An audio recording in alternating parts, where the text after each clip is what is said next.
Revanth Reddy election ముందు దాకా ఒక మాట మాట్లాడతాడు, ఎలక్షన్ అయినాక ఒక మాట మాట్లాడతాడు. విద్యార్థులకు చెప్పిండు నెలకు మీకు 5 లక్షల విద్యా భరోసా కార్డు ఇస్తా అని చెప్పిండు. నిరుద్యోగులకు చెప్పిండు నెలకు 4,000 రూపాయల నిరుద్యోగ భృతి ఇస్తా అని చెప్పిండు. అట్లాగే 2 లక్షల ఉద్యోగాలు ఇస్తా అని చెప్పిండు. సంవత్సరంలో ఇలా 1 రూపాయి ఇయ్యలేదు.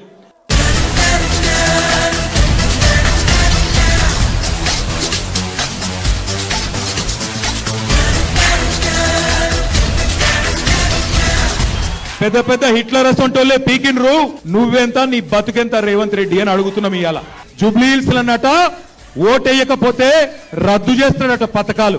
నీ అయ్య సొమ్మ నీ అబ్బ సొమ్మ ఎవడి సొమ్ము? ఇవాళ ఈ కాంగ్రెస్ ప్రభుత్వం ఒక్కలను ఇద్దరిని కాదు అందరినీ మోసం చేసింది. ఈ రాష్ట్రంలో వాళ్ళ చేతిలో మోసపోనోళ్ళు లేరు. జిల్లాలలో రైతులు తిడుతున్నారు.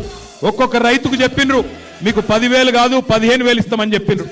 కౌలు రైతులకు పైసలు ఇస్తామని చెప్పిండ్రు. రైతు కూలీలకు పైసలు ఇస్తామని చెప్పిండ్రు. 2 ఏళ్ళు అయిపోయింది. ఇప్పుడు అడిగితే పైసలు లేవు అని కొత్త పాటలు పాడుతున్నారు.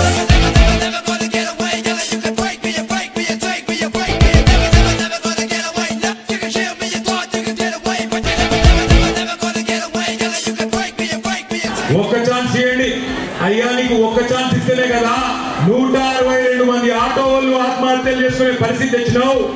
నీకు ఒక్క ఛాన్స్ ఇస్తేనే కదా హైదరాబాద్ ను బర్బాద్ చేసినావు. నీకు ఒక్క ఛాన్స్ ఇస్తేనే కదా ఇందిరమ్మ రాజ్యం అని చెప్పి ఇలా హైదరాబాద్ లో 1000 ఇల్లు కూలగొట్టినావు.